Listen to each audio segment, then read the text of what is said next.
Protokol Kesehatan Asesmen Nasional.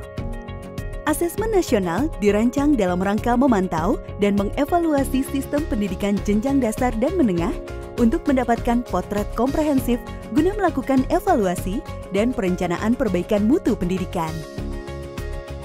Ada dua hal yang wajib dilaksanakan oleh sekolah penyelenggara asesmen nasional untuk memastikan protokol kesehatan diterapkan pada saat persiapan lokasi pelaksanaan asesmen nasional dan penerapan protokol kesehatan oleh seluruh pihak yang terlibat pada hari pelaksanaan asesmen nasional.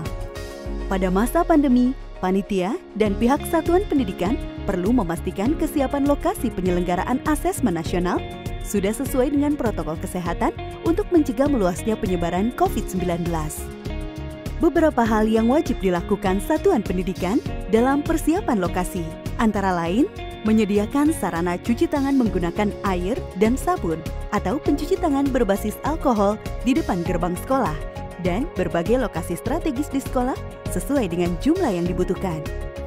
Membersihkan lingkungan satuan pendidikan dan ruang pelaksanaan asesmen nasional dengan cairan disinfektan, khususnya handle pintu, saklar lampu, meja dan kursi, komputer, keyboard, dan fasilitas lainnya yang sering terpegang oleh tangan.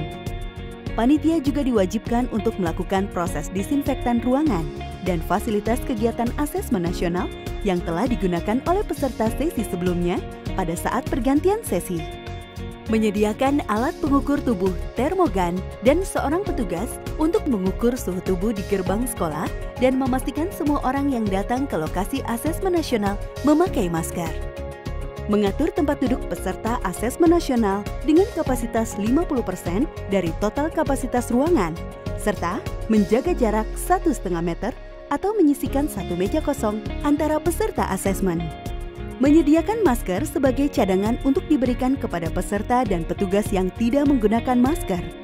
Mengatur kedatangan peserta setiap sesi sehingga tidak terjadi antrian serta kerumunan saat pergantian peserta antar sesi. Pada saat pelaksanaan asesmen nasional, para peserta wajib menerapkan protokol kesehatan dengan memakai masker selama berada di lokasi asesmen nasional. Petugas sekolah mengukur suhu badan peserta sebelum masuk ke lokasi asesmen nasional. Mencuci tangan memakai sabun dan air mengalir atau pencuci tangan berbasis alkohol sebelum memasuki ruangan asesmen. Menjaga jarak minimal 1,5 meter dengan orang lain, tidak melakukan kontak fisik dan tidak berkerumun selama berada di lokasi asesmen nasional. Membawa dan menggunakan alat tulis pribadi. Pihak sekolah perlu menyiapkan alat pendukung penerapan protokol kesehatan dan melakukan sosialisasi kepada seluruh peserta sebelum tanggal pelaksanaan. Hal ini dilakukan untuk memastikan kelancaran dan kenyamanan para peserta asesmen nasional serta mencegah penyebaran COVID-19 di lingkungan pendidikan.